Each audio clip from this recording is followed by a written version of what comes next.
So I'd like to greet you all formally.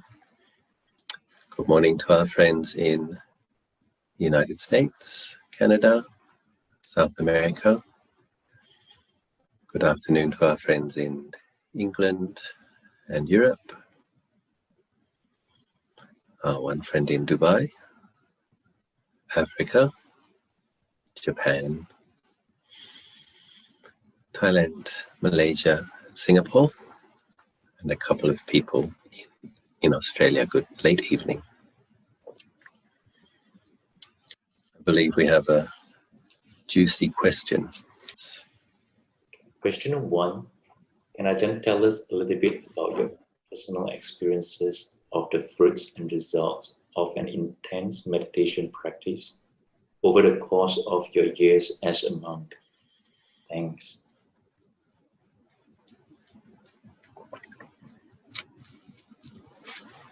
So that's a big question, and it's a tricky question.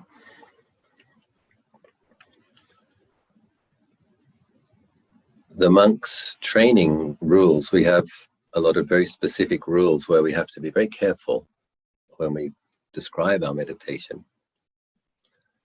And I think that most monks in my position would probably say something like, I am not yet fully enlightened. I know some people who are. I have studied with some of those people, and I have some experience. And then they would say, if what I say makes sense, then please take it on board. And if what I say doesn't make sense, isn't helpful, then leave it aside. And they would probably leave it at that. They would stay very aloof. But I am a very generous-natured person, and I am someone who loves the truth. And I also like challenging questions, because you get a bit bored with answering the same questions. So it's nice to have a tricky one every now and then. And I also think it's a fair enough question, because here I am saying week after week, I would like you all to meditate every morning before you go to work or whatever you do with your day. And if you want better results from your practice, I would encourage you to meditate morning and evening. And if you want even more results, then work towards meditating 3 times a day. So since I say this, it's repeatedly and frequently, it's fair enough, isn't it, that a listener would think, well, why? What will I get from that?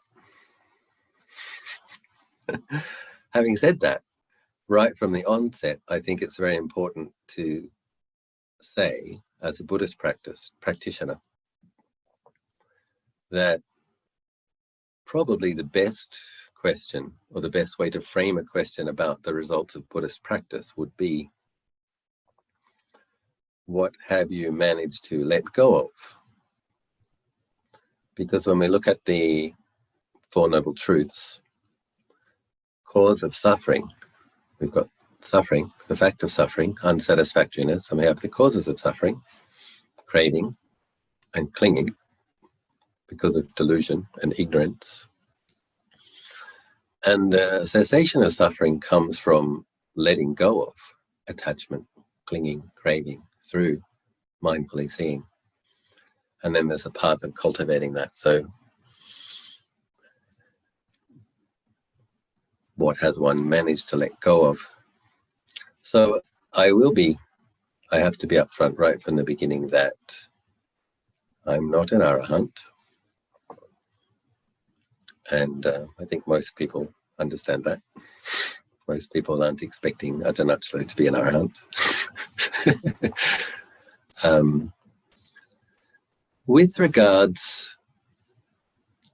there's a little bit of challenges I'll try to explain some of my challenges. I have been a regular meditator since the age of 21. I'm now 48, 31, 41, 27 years. In the 2 years before I became a bhikkhu, I did 10 intensive meditation retreats. And I'm known by many of you. Part of my life story this lifetime is that I had a vow to sit 3,000 hours of meditation under the Bodhi tree in Bodh Gaya. When I accumulated 1,000 hours, I became inspired and made an aspiration to do 2,000 more. So I did do that. And when I finished those 3,000, I made a vow to do 1 more 1,000. So of which I've done 670. So 3,670 hours of meditation under the Bodhi tree in Bodh Gaya so far. And that is probably about 10% of the meditation that I have done this lifetime, formal meditation. So about 30,000 hours of meditation. And in some respects, it's a little bit difficult for me to remember exactly what it was like to be a 20-year-old who didn't yet have a meditation practice, because it is 28 years ago. And when I began my meditation practice, like I said, I did 10 intensive retreats in 2 years. So, but I do remember what it was like to be a teenager to some degree. So in terms of what do you get, I want to look back even further into the past, because I think it's important. So I believe to be 48 and to have done 30,000 hours of meditation, to have been a bhikkhu for 24 years, and these various jungle retreats 7 times, and 17 trips to India, the intensive meditation retreats, the Kuti retreats. So I believe there has been practice in previous lives. How did that manifest? So since a young age, reason I want to point this out is I think it says something about the results of meditation, something fundamental about the results of correct and skillful meditation. Correct and skillful meditation, as we understand it in Buddhism, will sharpen your awareness of dukkha, unsatisfactoriness. And oftentimes we come with an assumption that when we come to practice, we're going to have ever-increasing happiness. And Buddhist understanding of happiness and the worldly understanding of happiness are different, at least the way I understand it. What more mindfulness and wisdom, the result that should have upon the mind is that you become aware of dukkha, unsatisfactoriness, more quickly, and you become aware of it in more subtle forms. You become more sensitive to dukkha. So how that manifested in my early life was the sense of something is wrong, actually. Something's wrong with the picture. And also there was this sense in my adolescence of I've been separated from something important.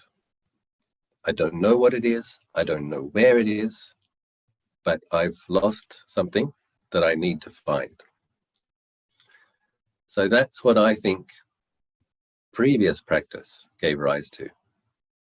A sense, even as a young man who was fairly intelligent, fairly okay looking, had opportunities, where there was this sense of something's wrong, and of not trusting the things that were presented to me. So I didn't trust that university would make me happy. I didn't trust that career would make me happy. I didn't trust that a partner would make me happy. So that was a little bit unpleasant, but it's not, nothing went wrong. Lord Buddha explains in the enlightenment process that he had when he was talking about having realized the Four Noble Truths, he said, know the pleasure that can be experienced within cyclic existence. So pleasant sights, pleasant sounds, pleasant tastes, pleasant feelings, pleasant thoughts. See the danger. So the danger of these things is that we will always be separated from a pleasant. Anything pleasant in sensory experience arises and ceases. We're separated from it. It's bound up with craving. We then long for more. And then we don't just get the pleasant. Whenever you're attached to the pleasant sight, pleasant sound, pleasant taste, then you also have aversion to an unpleasant sight, an unpleasant sound, an unpleasant taste. So with the attachment to the pleasure becomes the aversion to the unpleasant. And then Lord Buddha says, cultivate the escape. Know the pleasure. He's not saying there isn't pleasure. See the danger. With attachment to the pleasure comes attachment to pain. With pleasure comes pain. Cultivate the escape, the Eightfold Path. So when we do that, the mindfulness and clear comprehension increases in the mind, and wisdom. We talk about wisdom parami. There are 10 paramis. Wisdom is one of them. So if you've cultivated mindfulness and wisdom in the past life, when you come into this world, you're going to have a sense that something's wrong. Everywhere I look, I see dukkha. So that impels us to search for the path that leads to the cessation of dukkha.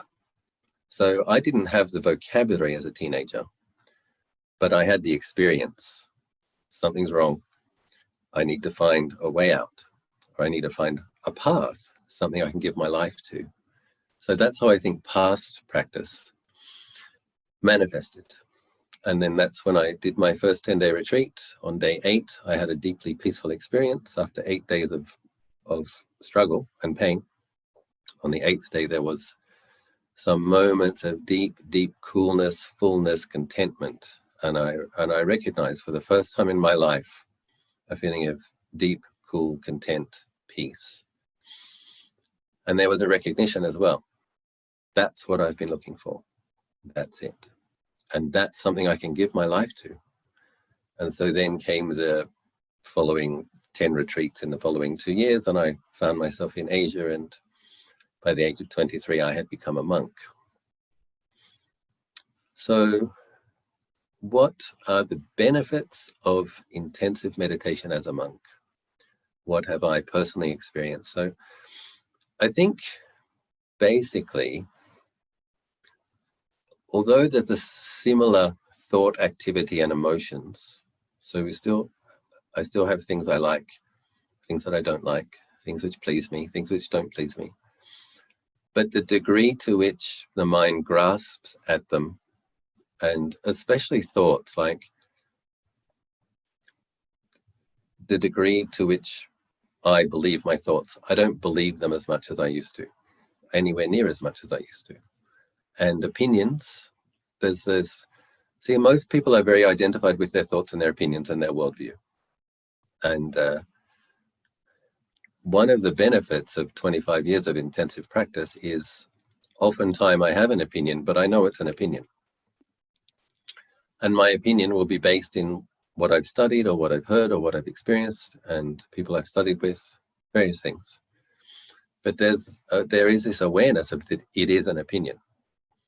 And there's, I believe, a certain porousness and receptivity to that opinion changing, sometimes quite quickly. If I get better information, or if I have a different experience which informs consciousness in a different way, my opinions about things can change. And that's a definite change. It's like the way you are aware that a thought is a thought, the way I'm aware that a thought is a thought, the way I'm aware that my opinion is my opinion, and the way that I hold that opinion, and the capacity to change my perspective and my opinion if I get different information, that's different. Another thing that has changed is in the past I could get depressed, and the depression might last 3 or 4 days. And I think most modern people have had some experience of depression, and it's that sense of heaviness, dullness in the mind, lack of enthusiasm to do anything to help yourself. And those kind of chemicals in the brain produce a kind of a negative feedback loop, and you get kind of stuck. So I don't experience very much depression anymore. I can get dejected, I can get sad, and I can get a little bit depressed, but a little bit depressed might last a half an hour or at most a half a day. And it's like a little bit depressed. And whereas in the past, I would be quite lost in a depression for 3 or 4 or 5 days. So that's definitely a big difference, that depression can still flow through the mind, but it flows through the mind much lighter and much faster. And so yeah, this Ajahn Pasano, one of my earlier teachers, said the same thing. The content of the mind doesn't change so much in terms of the conditioning we had as children, the experiences we have, our cultural assumptions, etc. But the awareness within which the thoughts occur changes. So a capacity to reflect on mind states while you're experiencing them, an ability to let go of them more quickly. As you train in various meditation objects, meditation tools, this capacity to replace a negative mind object with a positive one. So the mind might be about to experience some irritation or experiencing irritation, and you can pick up metta. May I be well, may I be happy, may this person be well, may this person be happy. And you can oftentimes, it's like an Aikido move. You can dodge a negative reaction, and you can use coming in contact with negative people as a way to, if you know you're going to come in contact with somebody with a negative energy or difficult karmic relationship, then you can use that to cultivate more metta, more patience consciously. So there's that sense of being able to take challenges as the path. And so I can see benefits. In terms of, I get what a lot of people will want to know is like levels of enlightenment or levels of samadhi, because these are everyone's goals. Everybody wants some amazing samadhi. Everybody wants a level of enlightenment. So of course, with my teachers and in this lineage, when we read Ajahn Chah's biography, and there is that kind of body exploding, seeing the nature of the elements and seeing the nature of the mind and these liberating experiences. And also my teacher Ajahn Anan, in the Seeking Buddha book, in one of those talks, Tanajan, without saying the actual titles, he does talk about insight experiences, and he makes such statements such as, from that point onwards, the mind was never the same. The mind was never the same. It was peaceful. It was cool. And he's basically describing a process of attaining to the higher levels of liberation and enlightenment. So my teacher has had those experiences. For myself, this is where I have to be very careful with my vocabulary and what I say. And to my understanding, I have had what I would call insight experience. So in meditation, I think it's like I was saying, it's a fair enough question to ask. You've done all this meditation, you're encouraging us to meditate. So what are the results? If I do that, what will I get? And so whereas I cannot say that I am on the level of Ajahn Chah or Ajahn Anan, I am a disciple of theirs, and I am practicing in their footsteps. And so we might not get such fantastic universe exploding experiences, but contemporary practitioners can and do have insight experiences. So in the realms of vipassana jnana, there's a sense of, and normally for myself, these have occurred while doing intensive retreats. So a sense of, the sense of self falling away from the mind for a period of time. And then that awareness that knows a body as a body and feelings as a feelings, with no sense of self there at all. And this is a very, very important experience, because, and probably the first time I had that experience, it was like just a couple of minutes. But you're experiencing, you're having that experience with a deeply established sense of clarity and presence of mind. So that which knows body as a body and still aware of sounds, but there's absolutely no sense of self there at all. It knows it very deeply. So this is the difference between a wisdom contemplation and a vipassana jnana. Vipassana insight is deep. It goes in on a very deep level. And when the practitioner has that experience, when the feeling of self comes back again, there's that beginning to understand, oh, self-view is established on grasping at this body as being me and mine. And when mindfulness is generated consistently and diligently for a period of time, that mindfulness is, so the self is based on ignorance and delusion. Ignorance as to the true nature, deludedly thinking it's a self. Mindfulness with clear comprehension is the antidote. When the practitioner cultivates enough mindfulness consistently enough, the delusion falls away from the mind for a period of time. And the mind sees with more accuracy the nature of the body, the nature of awareness. And when the self-perception comes back again, the self-view, there is an understanding, oh, that is something that is added to the phenomenon of body and mind. That is a view. It's an habitual assumption, one way of seeing things, a way of seeing things which creates a lot of suffering.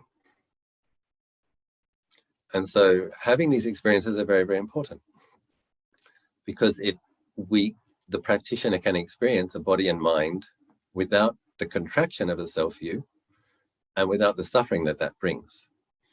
And then you begin to understand this practice works. What the Buddha said is true. Self-view is a delusion, is something that's added. And then you get a lot more inspiration for practice. So the first time I had that experience was as a novice at Amaravati, practicing a 10-day retreat with Luang Por Sumedho. That was enormously helpful I was having a lot of doubts. I'd been training in Thailand for a year and a half. I'd been finding the boot camp kind of macho practice of Wat Nanachad in those days, 26 years ago, hard, because I'd come from the kind of vegan cafe with the yoga people and the massage people and the touchy-feely new agey people, and I was in this place with these critical, smelly, fault-finding monks with lots of rules about everything. And I met Ajahn Sumedho, and I was inspired by Ajahn Sumedho. I decided to go and practice with him for a period of time, and it was enormously helpful because by that stage, Ajahn Sumedho was 60, and he was in a very benevolent, grandfatherly, bestowing blessings space. And he really mirrored back to me that he thought I had potential to be a good monk, and different ways to hold the training. And so I did that 10-day retreat with Ajahn Sumedho and had that experience. That helped me to have the confidence to come back and become, that time I was a novice, that gave me the confidence to come back and become a bhikkhu. And from that time, I think from past life practices, I already had great faith in the Buddha and his teachings. But obviously when you have an insight experience which helps you experience for yourself, the lack of suffering in a mind when the delusion of self-view falls away, that beautiful pristine clarity and presence of mind that is just okay. Because up until that point, there's just a lot of sense of I'm not okay, I'm not okay, I'm not okay, I'm not okay, I'm not okay. The self-view not being okay. And then when the self-view falls away and awareness itself is okay, when the self-view comes back again, you never quite believe it to the same degree. It's like there's a chink in the armor. You've had a break from it. You've seen something else. So coming back to Thailand and then meeting Ajahn Anan and having the good fortune to become close to him and having the opportunity to practice again and again. There are other things that Ajahn and other levels of insight. So I had similar insights repeatedly, which you would expect. I've been a bhikkhu for 24 years, as I said, 30,000 hours of meditation. There have been repeated experiences where I'm saying we have to use conventions. In the experience, the I falls away. So there is an experience of awareness that is clear and established and a body, but no sense of self there. And then in terms of samadhi, so that's an insight experience. And insight will occur when you have mindfulness, clear comprehension, and samadhi working together. You need these path factors. You need the mindfulness, the wisdom, and some collectedness for insight to occur, because the mindfulness, clear comprehension, and collectedness is what gives the mind the integrity and the power that pushes the delusion out of the mind. In terms of samadhi experiences, I cannot say that I have mastery of jhanas, but I can say that I have experienced, I believe, to the best of my understanding, I have experienced samadhi a good number of times. And unlike my teacher Ajahn Anan, who I believe can enter first, second, third, or fourth jhana on one in-breath, so that's a master who has truly mastered these things. For myself, it would be, again, during intensive meditation practices, when the momentum of the mindfulness and the concentration gains momentum. And so what is samadhi like? That sense of stillness, collectedness, very pleasant. So, and again, I'm not a master of these things, but it's the way you perceive self changes when the mind is established on a meditation object, such as the breath. And if the feeling of the breath gets more and more subtle, and then the object actually becomes a sense of deep established peace instead of the breath. So the breath is what has led to that experience in my experience. The breath becoming more spacious, and then the peacefulness becoming the object. And it can appear that the breathing has stopped, but from what has been explained to me, it's that the mind turns inwards and lets go of its interest. It's not paying attention to the sense spaces. It's taken the peacefulness as the object. So you're not aware of the breath. But suffering falls away from the mind in that experience. And that sense of self is, apparently it's still there in a subtle form, but it's experienced very differently. Sense of suffering falling away, and the mind being cool and full and stable and very pleasant. So having had some experience of good samadhi when doing intensive meditation, and then in terms of the biggest insights I've had as a practitioner, Ajahn Anan also talks about temporary liberation. And again, this is when path factors are working together, mindfulness, concentration, and wisdom, a lot of effort. So the mind can actually glimpse the deathless element, nibbana. And I can say, to the best of my understanding, I have experienced that a couple of times. So what I'm saying I've experienced is a temporary liberation. I'm not saying I've attained to stream entry or once returner or anagami or arahant. I'm not saying that. But I am saying that in the course of meditation, I believe that I have experienced nibbana a couple of times. And so what's that like? So nibbana is sometimes described as the place where the four corporeal elements find no footing. So it's a bit of a stretch of imagination, but it's a worthy exercise, because you open your eyes and you see earth element around us.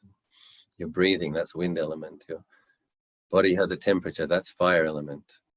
So what's it like for the mind to experience liberation from the four elements? Very, very expansive. And also there's no sense of self in that experience. So the sense of self has to fall away for the mind to experience a temporary liberation. What it's being liberated from is grasping at the body and thoughts as a self. And what the mind is experiencing is a deeper reality. The first time I had that experience was in Abhayagiri during the winter retreat in my fourth pansa.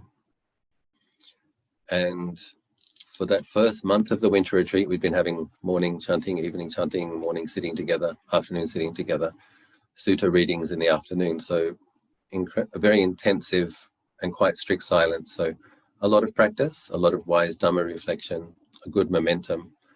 And then we got 2 weeks where we were allowed to have our own private practice time. And it was in that period.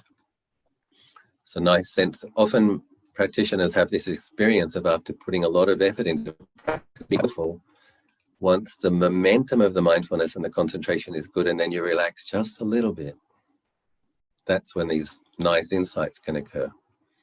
There's a sense of that sense of the self who's trying too much can be a bit of an obstruction. At the same time, we do have to put forth a lot of effort, but putting forth a lot of effort and then relaxing into the clarity that has been established. That first time I had that experience, I would say, changed my assumptions a lot. Because I think up until that point, there was a deep habit that I think many modern people have of self-loathing, self-aversion, withholding loving kindness towards myself, conventional self. When this mind, bound up with a conventional self, experienced a complete liberation and a kind of a purity for a period of time, one really important insight is that if that is the nature of this mind, then it's the nature of, well, there's no point hating it. It's like, if that's the potential, the wondrous, marvelous, beautiful potential, what are you aiming hate at? It's like, don't do that. Because maybe there's an assumption, a fundamental assumption that something's wrong with me. Kind of habits that people have of guilt, self-loathing, self-aversion. And when you experience, the practitioner experiences their deepest potential, boundless radiance, luminousness, no suffering, then that informs consciousness in a very deep way that ultimately consciousness is good. Ultimately, there's something very good here, incredible. And you have the inevitable insight, well, if that's this conventional being's ultimate nature, that's everybody's nature. And it's very, very, very helpful, because no matter how negative a person may be manifesting, you know, the Dalai Lama and the Karmapa talk about Buddha nature, Buddha potential. So if you are able to experience Nibbana, a temporary liberation, glimpse ultimate reality, then you know that's the nature of all conscious beings. And so I believe when His Holiness the Dalai Lama is able to smile at everybody, no matter how they're manifesting, it's because that's the aspect of their nature or their being, the potential of the conventional being to realize non-being and to be purified, to develop the potential to be liberated and purified. That's what I believe the Dalai Lama is able to be mindful of, the ultimate nature, the potential of all beings. So, and there was later on, there was another experience of temporary liberation, very, very helpful for one's faith. So My teacher Ajahn has said about me that I do have unshakable faith, and in the Buddha, in the path of practice, in the Sangha, and also in my particular case with my particular karma, probably due to past life practice, I also have very strong faith in bodhisattvas. So that's just a part of the karma of my being. There have been other types of samadhi experiences where, for example, taking body parts as a meditation, something very central in forest tradition practice. And so the way that's worked is very interesting. We have to train in trying to visualize for a period of time a part of the body. But in my experience, it was when mindfulness was very good after periods of practicing a lot, that with the eyes closed, just placing awareness in that part of the body. And in my experience, it was the fingers, the kind of hands together like this in my lap, just placing the awareness, mindful awareness, and trying to know bones.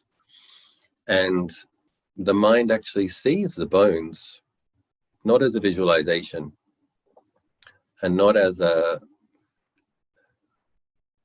with your eyes closed. So the mindfulness itself sees the bones, and it will see just the bone. It won't see the flesh or the sinews or the blood. So you're intending to see the bone, you have that intention, and you place your awareness, good quality of mindfulness coming from a momentum of building up practice. And then the mind sees the bones in the mind's eye. And I have had a couple of experiences where the bone became the object, and there was just the awareness of those bones. But in that experience, the mind is extremely peaceful. So the 5 hindrances are all gone. No sensual craving, no irritation, no confusion, no sloth, no anxiousness.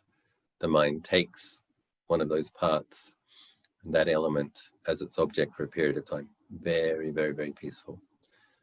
And so, yes, you get a diligent practitioner will get to experience the mind when it's not deluded by lust. Well, sexual craving causes the mind to be quite oppressed, and sexual energies push the mind away. And we're kind of told that it's one of the highest pleasures. And Lord Buddha does say it is the most powerful of the kilesa, so there's a lot of energy there. It is very powerful.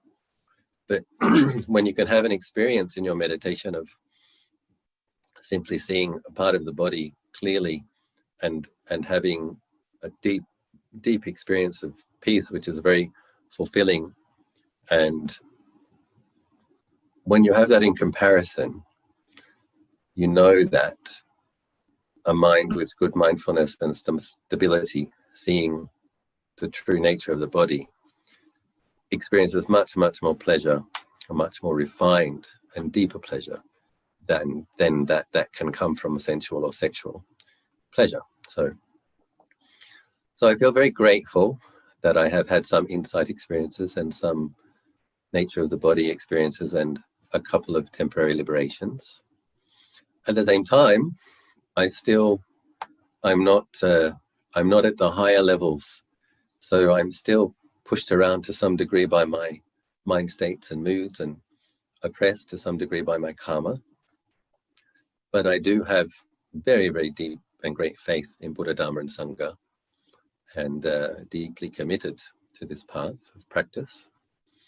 And for a bit of a sense of perspective, I personally believe that the great practitioners who are arahants this lifetime, I believe that most of them were born as stream enterers. So I do believe that of Ajahn Anan, of Ajahn Biek, of Luang Por Liam. When you have in this day and age, 2,600 years after the Buddha, people becoming arahants, probably they were born as stream enterers, possibly even sakadagamis. I think Ajahn Dun acknowledges that he was born as a sakadagami, a once returner. And I asked Ajahn Anan, were you born? When you were born, were you a stream enterer? And he did confirm that. So we do need to understand that it's a lifetime's process. And some of us, you can read Ajahn Mun's biography, or you can read Ajahn Mahabua's biography, you can read Ajahn Anand's biography, and there's that sense of, I'm going to do it, I'm really going to practice like them, and I want to get Sotapanna, Sakadagami, Anagami, Arahant within this lifetime like them. And it's a good aspiration, of course, to want to become an Arahant or to be liberated. It's also important to understand that there was a lot of practice that came for these bhikkhus before this life. And we do have to be willing to diligently lay the causes and to be patient. And the results come in their own time. But establishing like mastery of jhanas is a lifetime's process. And in the beginning, when we're laying the foundation for that, it's more likely the case that a person will experience it during retreat, when doing extra practice. And that it's very powerful, potent merit that will support the deepening and future arising of samadhi more and more later in this life and in future lives. And it's very encouraging. But I think it's important to understand that it is a gradual training. It does take some lifetimes to get the really great, amazing results. But what else is there for it, really? That's what we have to do as best as we can. So, although there is still a self-view, having had some insights into not self, I don't believe it as much. And having experienced the peace of letting go of the self-view for periods of time, both in insight and in samadhi, I have very, very deep faith in the Eightfold Path and the cessation of suffering that it leads to, and especially in having had a couple of experiences of temporary liberation, glimpsing, I believe, the ultimate nature of a purified and liberated mind. Then I have and it's funny when you say I have, it's like in that experience there's no I. So the conventional I has a deep, it's beyond belief, you see. I don't believe in Nibbana. I know Nibbana is real. I know Nibbana exists. And Nibbana is superior, say the wise. And so it is. So some people are bodhisattva practitioners. So those beings will want to lead as many beings as possible to that state. And that is a slower path where lots of causes and conditions need to be laid down diligently over many lives. But I do believe that I have asked Ajahn Anan, even the bodhisattva practitioner will experience temporary liberation. So a well-practicing bodhisattva practitioner will also be familiar with what Nibbana is. And so that will be conducive to their unshakable faith in the nature of the path and the nature of the results of the path. So I hope this answered that person's question to some degree, and I hope it serves as some encouragement. I do think that, like I say, I love truth, and I'm very curious in nature. And I've been very fortunate because when I've asked my teachers questions, they've been very generous with their answers. So when this person asked me this question, I wanted to rise to the occasion to simply be generous and truthful and share with you to some degree the modest results of my practice and share with you my deep faith and encourage you all to please, I'm sure some of you have had insight experiences and samadhi experiences. So I hope that you continue to, and I hope that you deepen and deepen in this practice, and that this practice brings you temporary liberation and then eventually establishes you in liberation. And may you be free from the suffering that arises from greed, hatred, and delusion. May you be liberated from ignorance and delusion through mindfulness, concentration, and wisdom on a foundation of generosity and virtue. So I offer that for your reflection. I hope something that I shared was helpful. Ajahn, question to you. Dear Ajahn, you mentioned in one of your life you were female. May I ask, how does one practice to be reborn as a male for a more conducive condition for spiritual practice? Thank you. Yeah, so firstly, it is not a given that being born as a male is more conducive for spiritual practice. So I have not had a memory or a dream of that life. This is information that Thanajan Anand told me, that what happened was Ajahn Anand went to Putosan, Kuan Yin Island, and he invited me when I was 8 Pansa Bhikkhu, and I went there. And I felt such incredible affinity and familiarity with that place, Kuan Yin Mountain in China. Now, I wasn't thinking that I would, because until that point, I'd never felt any connection with China. And having been born in Australia and having not really met much Chinese culture at that time. But then when we were in China and we were on that island, it was very strange. It was like I felt like I knew every leaf, every rock. And when we were leaving, I felt incredibly sad. So, it's like I was leaving home. So I wasn't expecting that experience. And when we got back to, actually it was a couple of years later before I had the opportunity to ask him, because sometimes Ajahn Anand will answer these questions, sometimes he won't. It's important to be mindful also that when it comes to monks revealing their abilities, there's always a challenge in that some people will believe them and have faith and some won't.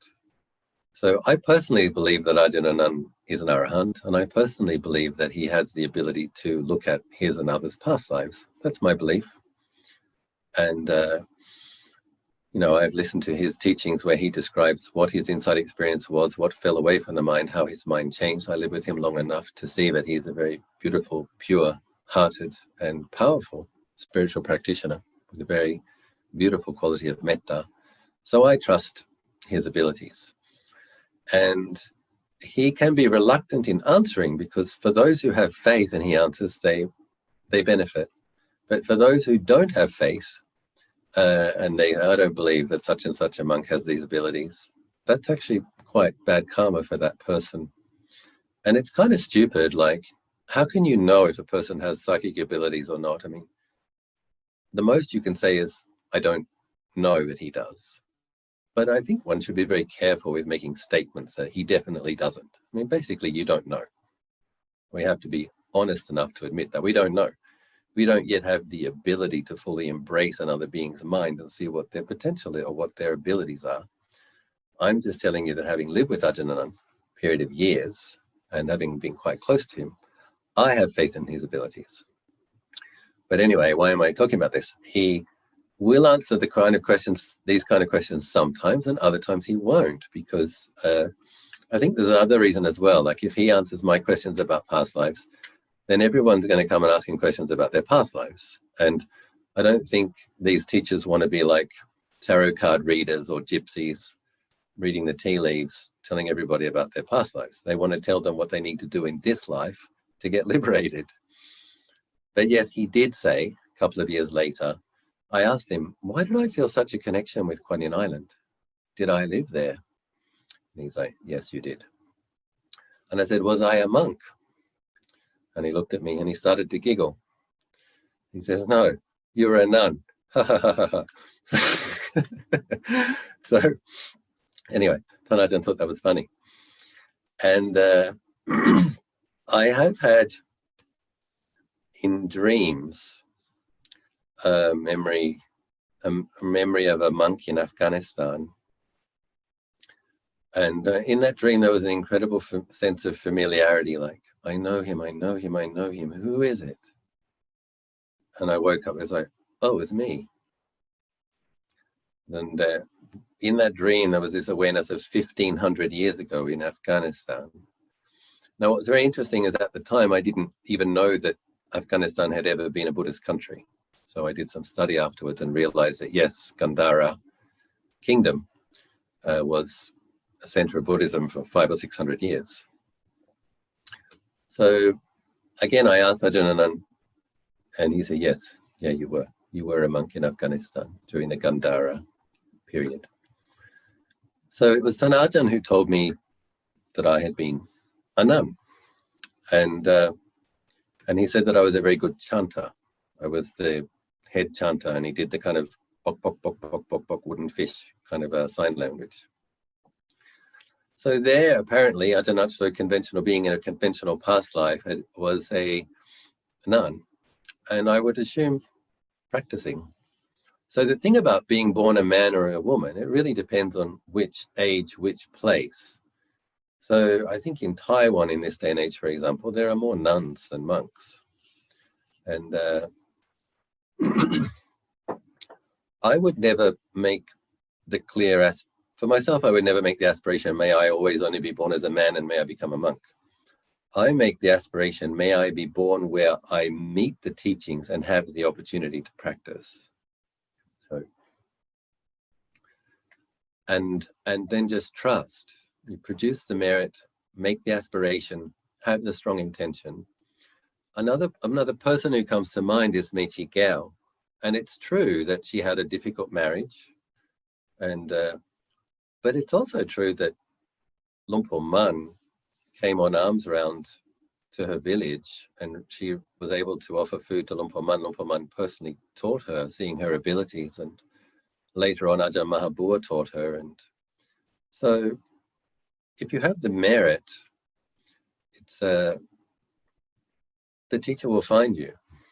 And so I just prefer, when you think of Nang Visakha, Lady Visakha, apparently she became a stream enterer at the age of 7 at the first teaching she heard.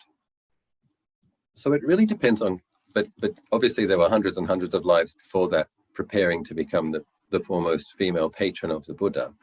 A lot of lifetimes went into that preparation. But apparently all of her handmaidens became stream enterers as well. They've been building merit together. So there are different character types. Like Visakha enjoyed being a woman. She enjoyed having children and grandchildren. She enjoyed cooking. And she became a stream enterer. So, I don't know. If you really believe that being born as a man is going to give you better opportunities, then okay, aspire to it. But I'm a bit more open-minded. I have faith in, Indra is a stream enterer. Sakha, king of the gods in Davatimsa heaven, attended a teaching by the Buddha in Rajgir and became a stream enterer. So,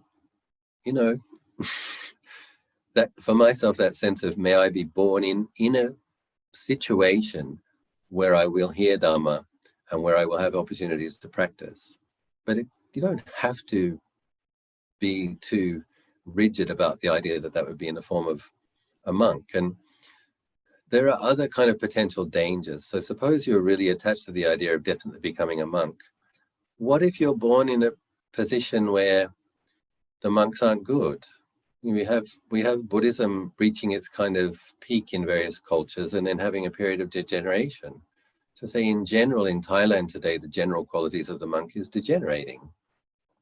I was very fortunate because I turned up at a monastery where the standards are impeccable and my teachers were wonderful. But that's a small percentage of the 200,000 monks in Thailand. A lot of them aren't very well trained. So you get this attached idea that I just want to be a monk, I want to be a monk, I want to be a monk. You get born into a situation where you can become a monk. But what if you become a monk in a community with poor standards and you become a bad monk? You end up making a whole bunch of bad karma. And you may create obstructive karma between your future opportunities. So